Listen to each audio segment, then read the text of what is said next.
Hello, everyone. I welcome you to IDLC's Q4 2021 earnings disclosure session. Let me quickly introduce you to our panel. We have with us our Managing Director and CEO, Mr. Jamal Uddin. We have with us our Deputy Managing Director, Mr. Said Javed Noor. We have our Group CFO, Mr. Masud Karim Mojumdar, and Mr. Rizwanul Islam from our Treasury Department. Before we start our presentation, I would like to request you to stay till the end. We will have a question and answer session. If you have any question in your mind, please log in to post it. And without any further ado, I would request our CEO to start with a few opening words. Hello, good day to everyone watching from different parts of the world. I would like to welcome you all to IDLC's earnings disclosure session. We are going to take a look at our 2021 performance. Being hit by the second wave of the global pandemic, 2021 has continued to be a year of setbacks. However, government has been actively working to prevent any major shocks to the economy. If new COVID cases, which has recently seen a rise, remain low during the rest of 2022, we may expect the economy to bounce back. In fact, economic activity has already been picking up. Year-on-year private sector credit growth rose to 10.68% in December compared to 8.77% in September. Meanwhile, year-on-year deposit grew by 9.21% in December. During the fourth quarter of 2021, the prevailing liquidity surplus and low interest rate scenario moderated on the back of USD sale and regulatory interventions, although current liquidity is still considerably high in the market. On the other side, the major bonds posted a growth of 25.1% in 2021 compared to 21.3% return in 2020, with a strong daily turnovers amid continued investors' confidence. In view of this, IDLC posted a net profit of BDT 2,116 million in 2021, accounting for a return on asset of 1.57% and return on equity of 13.21%. Though our lending business continued to be slow, capital market has been quite vibrant compared to last year. Our capital market subsidiaries have registered significant growth amidst the liquidity money market scenario.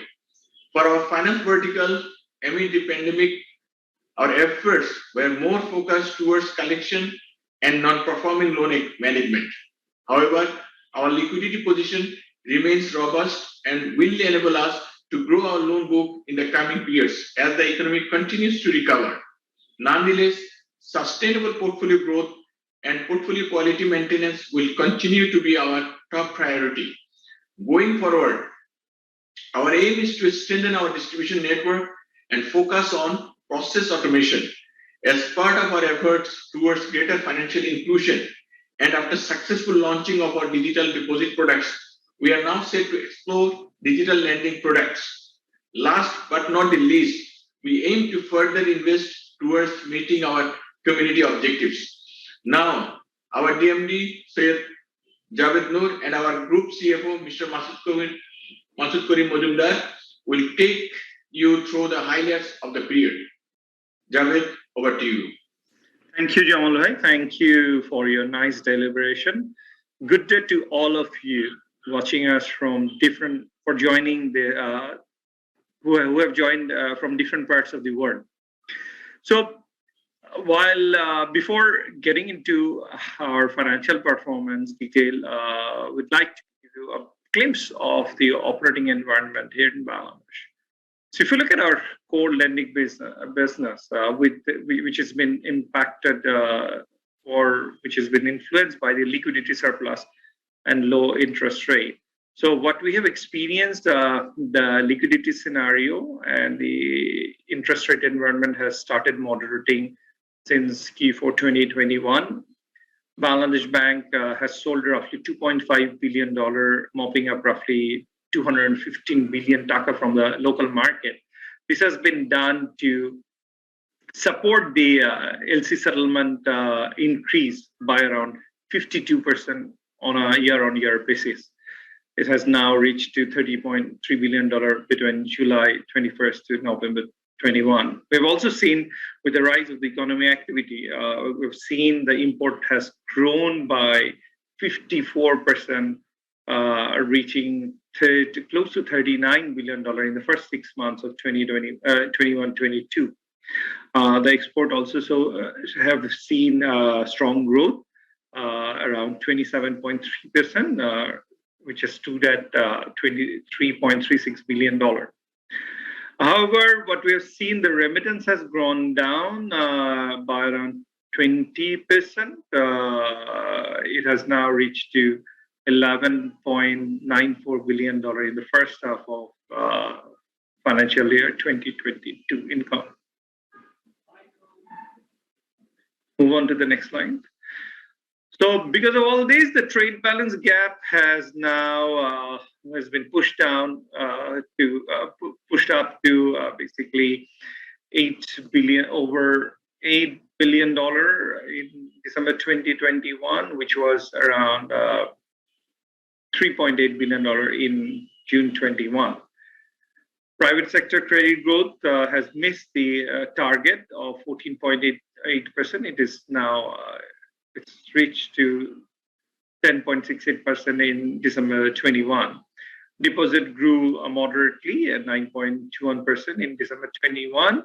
However, there are some influencing factor in the deposit rate. What we have seen, the 3 months average inflation rate has reached to 5.9%.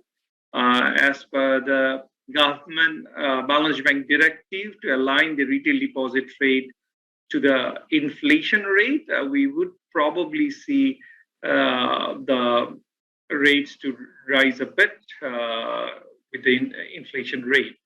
While we have historically, the national savings certificate rate was way above the market, government has started rationalizing the same. And as a result, we've seen the decline in the interest rate of national savings rate. Since central bank continued to mop up liquidity from the market, we've seen 150 bips rise of treasury bills in throughout almost all the tenors. Move on. The capital market generated around 2.3% in Q1. However, this has DSAX has generated much robust return in Q2, around 16.5%, which has accelerated further to 19.2% in Q3. However, it's not, the trend has moderated a bit. We've seen market correction of 7.8% in 2021. However, overall, annual return was around 25%, 25.1% in 2021, which is around 21.3% in 2020. Daily average turnover of DSE has reached $14.7 billion, 14.7 billion taka, apologies, increased around 127% over 2020. And daily average turnover has slided a bit in Q4 21, down to 13.2 billion taka. On a good development, DSC started testing API connectivity with the brokers, which will in December 2021, which will help basically brokers to have a real-time connectivity, which eventually will help the brokers to allow the investors to trade on real-time basis in the DSC platform. Move on. So amid all these operating environment factors, IDLC delivered 2,116 million taka on a consolidated basis, and on a standalone basis, the NPAT reached to 1,577 million. The return on asset was modest, around 1.57%. Return on equity accordingly was around 13.21%. Customer advances remain almost stable around 91.8 billion taka, while the non-bank deposit grew a bit to 16.87 billion taka. Now let's dive into the detailed financials. I would like to request our CFO, Mr. Masood Mojumdar, to take over.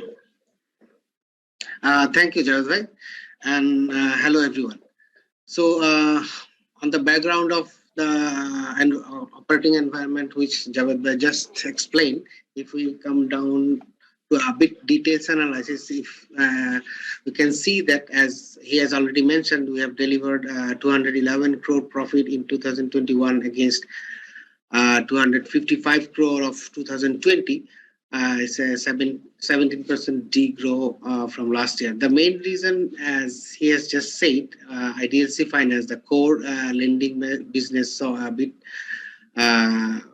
less income from last year, but on the contrary, our capital market subsidiaries, as he has just mentioned, that capital market overall has give 25%, around 25% return in 2021.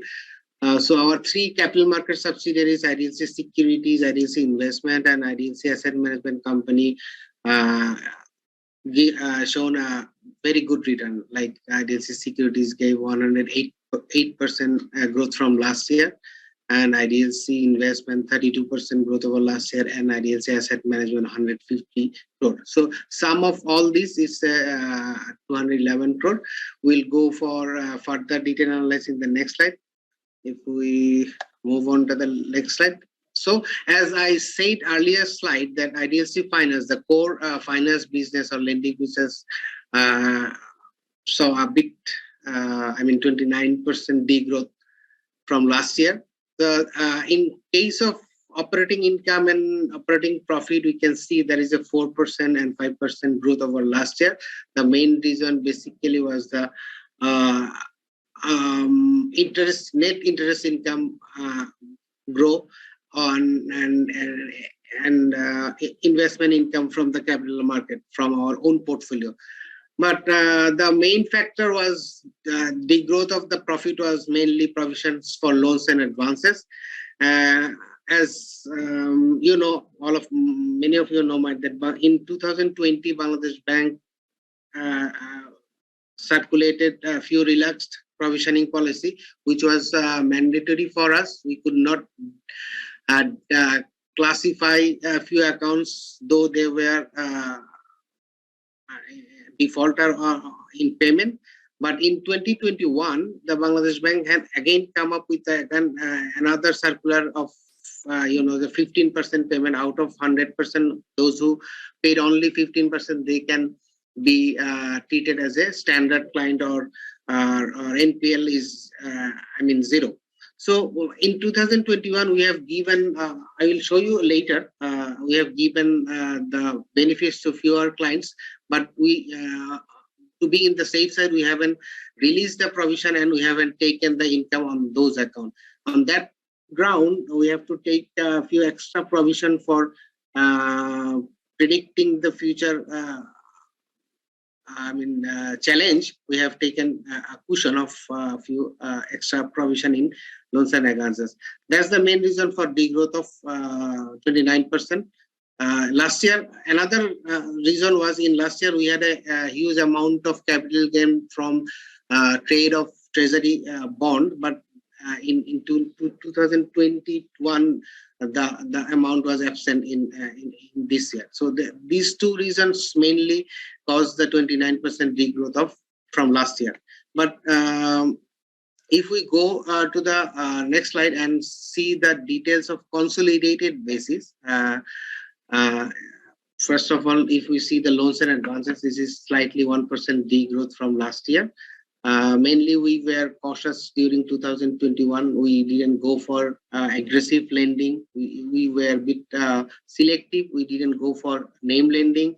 So that's the reason we just consolidated our balance sheet in terms of loans and advances. That's the reason we are maintaining the status quo, or 1% degrowth of loans and advances. On the other hand, if you see the non-bank deposit, which is grew by 2%, but our total deposit basket decreased from the last year. But our main focus, as we time to time said, that our main focus is on non-bank deposit or retail deposit. So we don't want our heavy dependency on large institutional depositors. So our focus is to grow in retail deposits. That's why during 2021, our whole focus was on retail deposit. That's the reason we grew by 2% in retail deposit, though our total deposit was a little bit less than last year.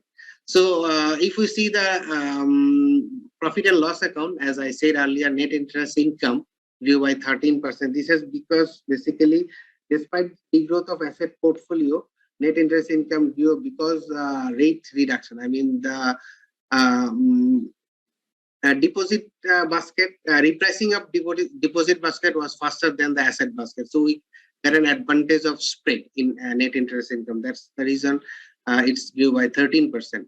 And fees and other income, as I said, includes fees income from IDLC finance and our brokerage commission income and other fees income. So as capital market grew in 2021 and was around 1,400 around daily turnover was in 2021. That's the main reason of increase of fees and other income, mainly driven by our brokerage commissions.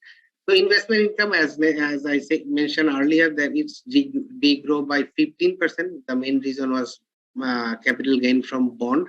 In last year, we earned around 110 crore from selling of treasury bonds, but this year the amount, the activities was absent. But our capital market, on the other hand, our own proprietary desk and the capital market investment from IDLC Investment Securities and IDLC Asset Management, we earned some capital money around 114 crore. So here operating income grew by 14% against operating expenses 14%. Here always we try to maintain the positive job. The positive job means the operating income must be high. The growth of operating income must be higher than growth of operating expenses. As operating expenses grew by 8%. On the other hand, operating income grew by 14%. So as I said earlier, provision for loans and leases, we kept few additional provision for rainy days. That's the main reason for this huge growth in provision. And against provision for investment of our four portfolio, one portfolio has some unrealized losses, but as a consolidated basis, I mean in an overall consolidated basis, there is no unrealized loss, but in a one portfolio there were some unrealized losses. So we have to provide the full amount. We didn't take the advantage of the Securities and Exchange Commission relaxed provisioning policy. We took the 100% provision. So we can say that our whole portfolio is fully provided. So if we sum up all the factors here, the end result is like 70% degrowth from last year. So moving on to the next slide. So this is basically the main reason. Yeah, the summary of what I have just said earlier. Here you can see the trend of last five years. It's a bit growing. I mean, if we draw a trend line, you can see that every items like net interest income, operating income, and operating expenses growing steadily. But here the main point is, as our few income was less than last year, we tried to control our OPEX. We have cautionary taken some initiative to reduce our expense. That's the reason the lowest in last 5 years, our 36% cost income ratio, whereas the highest was 43 in 2019. If we go for like balance sheet side, the balance sheet, loans and advances and term deposit and non-deposit all are in last compared to last 5 years is a bit uptrend. As I said earlier, our loans and portfolio degrowed by 1% and deposit was degrow by 5%. It was kind of balanced. Balanced growth. Managed growth, I would say. As the appetite from lending side was less, that's why we didn't go for aggressive for our deposit hunting. So our focus was in retail depositor, not in large institutional depositor. That's the reason the asset was degrow by 1%, but term deposit degrow by 5%. Here, as I said, our non-bank or retail deposit grew by 2%. So moving on to the next slide. If we see the composition, I have given the 5 years composition of SME, consumer and corporate, our lending basket composition of IDLC Finance. So in 2020, our dominant sector was SME, and 2021, then again it was 37%, I guess 36%. As you have seen that our portfolio was degrow by 1%, but in retail we grew by 3%. Our retail and consumer division grew by 3%. SME division, SME we just maintained the same portfolio degrowth. The main reason for portfolio degrowth was corporate portfolio or corporate lending. In case of corporate basket, we didn't go for aggressive lending. We didn't go for name lending or big amount of loan, the big ticket size loan. But there was another reason for degrowth. In corporate, really there are we settled few big clients in year ends. That's the main reason. And also we didn't go for aggressive lending in corporate. So that's the reason the composition bit changed. Our corporate book is now 29%. Yes, it was 32% in 2020. SME is 37% and consumer is 34%, I guess 32% of last year. So if we move to the next slide. So restructured portfolio status. From this year, from the first quarter, we are giving this status. You might have many questions. What is the status of the restructured account? So in this slide, I will actually show you the restructured amount and account in 2020. In 2020, around 45% portfolio was restructured or deferment facility were given as per Bangladesh Bank circular. This is the current status as of 31st December 2021. That's come down to 30%. Which was 4,178 crore in 2020, and it's come down to 2,700. So good news is the restructured portfolio is coming down. We are recovering that amount slowly, but hopefully by next year the whole restructured amount will be recovered. It's my positive thinking. And then again, in 2021, at the end of the year, the Bangladesh Bank has come up with another circular that if any borrower pay only 15% against his 100% dues, he will be treated as a standard client, or we cannot degrade him only for this 85% non-payment. So the good part was that circular that it was on discretion, on bank client relationship basis. As you see from this slide, as of 31st December 2021, our total customer number was around 30 billion, against which only 2,442 clients we gave the facilities, 8%.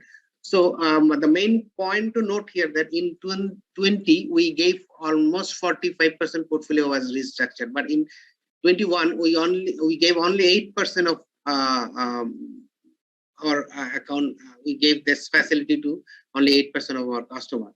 So facility provided only 8% account based on prudent recovery assessment. And another thing is our prudent management decision that though we have given the facility to these clients, but we haven't released the required provision for this account, and we haven't taken the income from these clients. So as a result, as in earlier slide, I have shown you that we have taken few extra provision. That means though we have given the Bangladesh Bank circular facility to this account, but we haven't taken the interest income, or we haven't released the required provision from this account. And these are the reason, basically, the growth of our provisioning figures. So in case of NPL, is around 3.05. We ended 2021 at 3.05. Historically, if you see from 2015, our NPL ratio always hovering around 3%, around 2.9 or 3 or 2.8 range. And due to regulatory intervention, it was 1.79 in 2020, but it was not usual. I mean, usually we kept our NPL, tried to keep our interest below 3% or around 3%. That's the reason for regulatory intervention, it was go down to 1.79%. And in 2021, then again, as we didn't release our provision and report as a non-performer, then it comes to normal stage. It's 3.05 in 2021.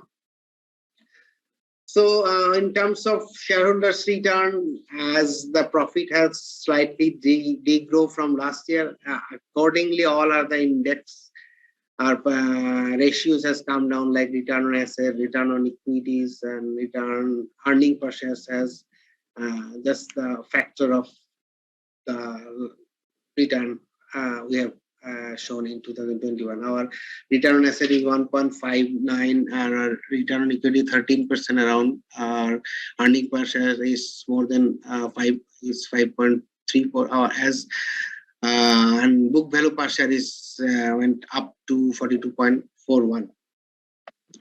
So, we think we are well capitalized with adequate liquidity buffers, like capital adequacy ratio on a consolidated basis is 18.4%, but in solo basis, excuse me, on standalone basis is around 15.3%. Loan to fund ratio is 71% around. As you know, our loan to fund ratio is regulatory limit is 95%. As we didn't grow that aggressively, our loan to fund ratio is around 71%. So there are some other non-financial highlights. If we say that in last year, IDLC Finance awarded by different regulatory bodies like SAFA, ICAB, ICMAB, and ICSB. This is actually for Best Presented Annual Report 2020. IDLC won first prize in Financial Service Sector and Integrated Reporting by South Asian Federation of Accountants. Last month, the program was organized by Sri Lankan Institute of Chartered Accountants. And similarly, in locally, ICAB awarded us for Best Presented Annual Report first prize in Financial Service Sector and Integrated Reporting with the second prize for Best Disclosure for Corporate Governance. ICMAB, we got first prize for Financial Service Sector, so by ICMAB, and Institute of Chartered Secretary of Bangladesh, ICSB, we got second prize in Financial Service Sector. So, in second point, contributing heavily towards financial inclusion, as many of you might notice that we just went for our financial inclusion part. Recently, we launched a joint product of retail deposit through bKash. So, actually, our pilot run was in August 2001, but we officially launched the project in 10th of this month. So we have just seen within a month, it's reached 60,000 deposit customer through bKash. So this is the big award or a big event for us, I think. And after that, we have automated the customer ID creation process. This transformation is basically increase the efficiency of our process by 29%. We have already launched IDLC referral app. Through this app, our third party can refer our retail products to our RMs or our in-house RMs, so that from alternate sources. So moving ahead, in last year, IDLC arranged almost 19 billion deal as a lead arranger for perpetual bond of 3 renowned banks. IDLC recently received US Women Asia Pacific Award for 2021. We were second runner-up in gender responsive marketplace category. Another was, so we have organized an event. Few of our local stakeholders might know that through IDLC and Pratham we rewarded our SME and businessmen and entrepreneurs. So it was a big event, also big event for us. As part of CSR activities, during the year we initiated few activities, like initiated community tree plantation program around the countries, donated solar panel along with necessary electronics in Lothar is a remote areas where, as the first step to build solar powered village. IDLC and Pratham also continue Aditya scholarship for underprivileged first female in the family who has reached the undergraduate level of education. We are going for second batch. We have started the program in most probably in 2018. So we are continuing with this program. And IDLC and UNICEF plays to improve maternal neuro health. Around 10,000 people of 70 states of insulate. So IDLC and UNICEF joint product initiative was that to serve the unprivileged people of our country.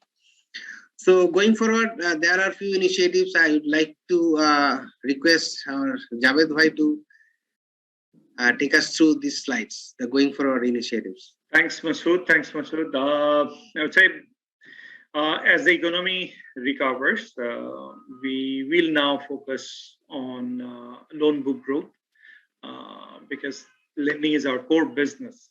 And we'll also continue to monitor the portfolio quality for the last 2 years, as you are aware, with the intervention from the central bank amid the pandemic. We had to restructure a large portion of our portfolio, which are currently doing good, but that needs closer monitoring. So we'll continue our exploration for different digital products, both in lending and deposits. We'll also focus on our alternate channel sources for business hunting. As the interest rate is rising, we will take a cautionary approach in the capital market. I won't say that we'll be exiting, but our approach will be cautionary. Common initiative of IDLC will continue with basically targeting education, health, and environmental protection. And as a continuous process, our tech and process improvement will continue because it's a continuous drive towards increasing productivity as we increase our footprint and business. I would like to now, that's all we have for the presentation. I would like to go back to Faria for the quick Q&A. Thanks all. Thank you, Javed bhai. We will now move on to our question and answer session. We have a few questions. The first one is from Mr. Qazi Arif. His question is, recently, NBFIs have been permitted to extend mobile financial service. What is IDLC's view in this, and what is IDLC's plan on this? Thanks for the most relevant question. I'd say we tried earlier to get a MFS license, but as of now, we think the competitive environment exists in the MFS, and with this license, there will be few more entrants. We are cautiously examining the opportunities, but our as our focus is always to basically deliver services to our customers and improve profitability, not sure whether we will be investing there or not. Okay. Moving on to our next question. It's from Mr. Hassan Ahmed. His question is, what will be the plan for sustainable growth in the loan portfolio in 2022 for IDLC? During pandemic, where we have suffered in the corporate loan book, our SME and consumer basically held their portfolio at a balance. So probably the growth rate for corporate will accelerate, while the SME and retail will also continue to grow. And if you look at our book composition, it's almost equal, with slightly tilt towards SME. We see that we probably will be operating above the national average of credit growth target. Our next question is from Jahidur Rahman. Your ROA and ROE is on a declining trend, while the capital adequacy ratio is on an increasing trend. Is there idle capital? What is your plan regarding increasing return? You must have noticed for the last 2 years, we took cautionary approach while basically disbursing the loan. Our focus was on increasing the productivity. As a result, I would say whatever we have accumulated, that has contributed towards increasing the capital base, and during this year particularly, with lower profitability, ROE has gone down as well as the ROA. But as of now, we don't have any plan for raising further equity, and ideally we don't think we have excess capital. It's the capital which will help us this year to grow further. If we return to the investor, probably we'll have to go back. We will need to compromise our growth in loan book. So I don't think we can term it as idle capital. It's basically capital part there to support future growth. Thank you, Javed Bhai. We have another question from Mr. Hassan Ahmed. Investment in government bond has decreased significantly. What was the reason? The investment in government bond, we took a bit of opportunistic look when the interest rate of government bond yield of government bonds at its peak in 19 and early 20. We invested. We just knew that we were assuming that the rates will go down, giving us a significant opportunity to book capital gain. So as of now, the interest rate on the treasury bond has bottomed out, I would say, but we will need to wait, because if we invest early in the government bonds, we may lose. We may lose as interest rate raises further. So we'll find the opportune moment when we think that the peak of government bond yield has reached. So it has not yet reached now.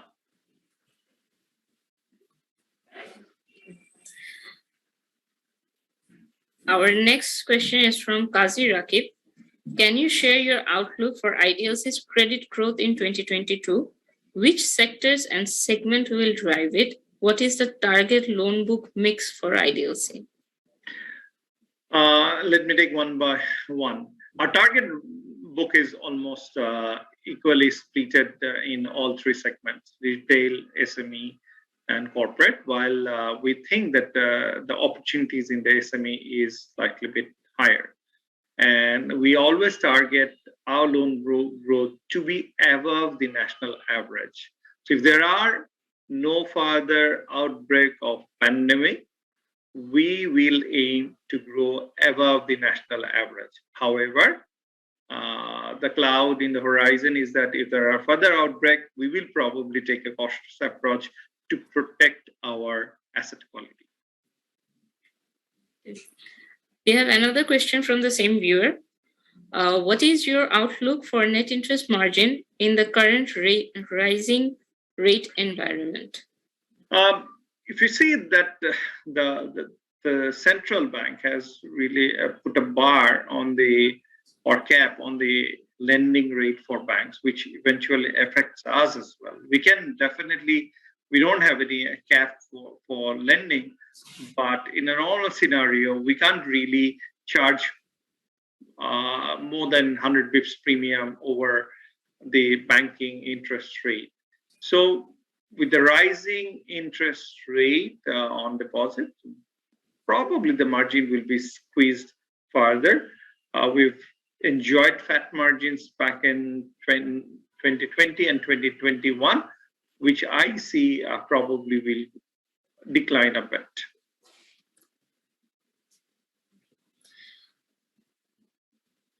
Muhammad Nurul Islam has asked, how much EPS do we expect in our Q1 2022?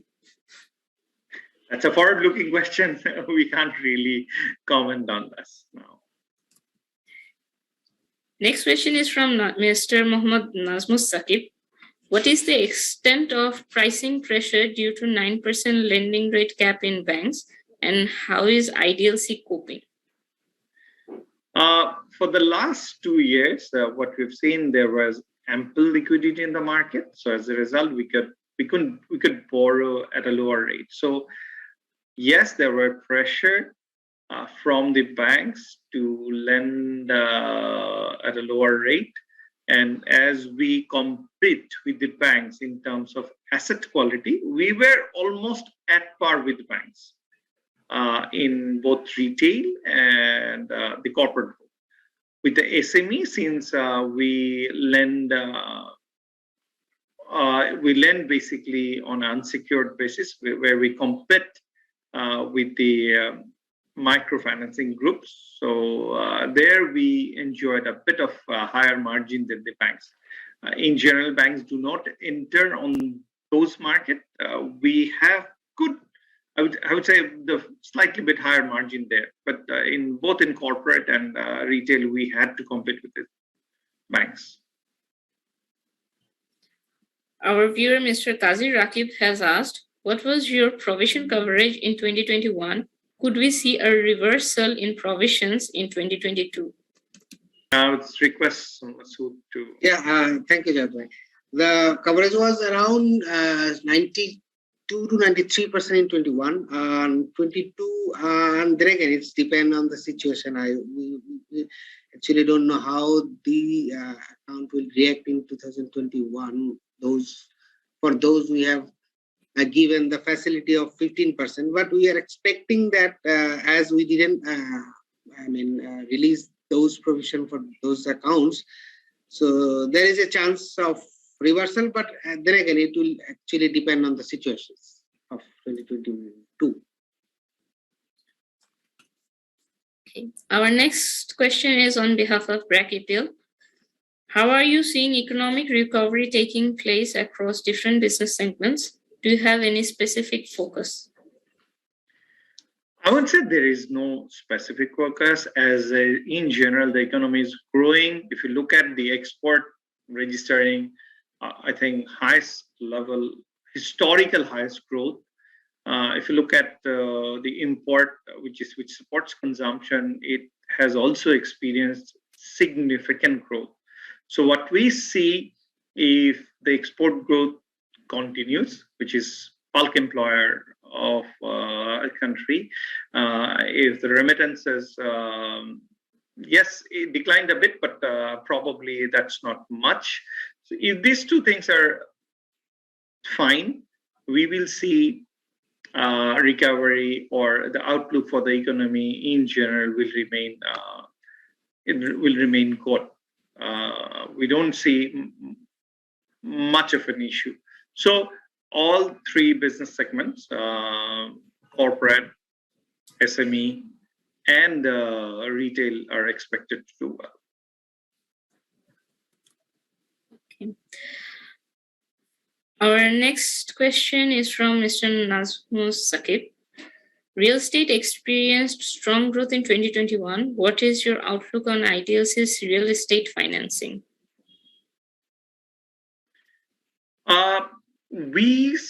We probably will experience good growth in 20. We have experienced, I would say, the book has not declined. It has grown a bit. Probably the only portfolio where we have seen growth. As the economy will be doing good, if the rise in the interest rate is delayed further, probably we'll see much activities in the real estate market. And as a result, probably this business will grow well. However, the cloud in the horizon is that the construction material price is at historic high level, as the commodity prices like coal, steel, cement, all are in the increasing trend. The real estate developers might slow a bit of their construction activity because they sell on a fixed price basis. If the price increases further, there can be supply constraint. So there can be supply constraint to meet the demand. Overall, the market should remain good. We have another question from Mr. Hassan Ahmed. In the solo balance sheet of IDLC, we saw a bigger hike in the balance with other banks and FIs, an increase of almost 1,783 crore from last year. What was the reason for this rise in bank balance? If you look at the total balance sheet, I think you will see that increase in both segments. We borrow and we lend. It's basically the treasury's market activities. They take arbitrage opportunities to make money. This is probably our last question. It's from Qazi Rakib. How does the new capital market exposure circular affect IDLC? Mujinder Bhai, could you please take this? Thank you. It's actually, we have gone through the circular. For IDLC, it has actually increases our exposure limit. Like as per regulatory circular or clause, we can invest 25%, up to 25% of our equity. As you know, there was some ambiguity or there was no clarity regarding the component of capital market exposure. As this has been cleared, so we have calculated the exposure. It has positively impacted IDLC. I mean, we got some rooms for investment. Though, and then again, we will decide we'll go for investment or not. That is another question. But this circular created room for IDLC. As in our portfolio, there were some non-listed components like mutual funds, private placement, or other, as there were other components. So this circular basically positively impacted IDLC. Thank you. Thank you, Mujinder Bhai. Without any further question, I think we have come to an end of today's session. We have uploaded this presentation and our financials on our website. You may go through it. And if you have any further questions, you may email us at investor.relations@idlc.com. We hope to see you again in our next quarter's session. Till then, goodbye. Thanks, everyone. Thanks. Please advise once recording stops.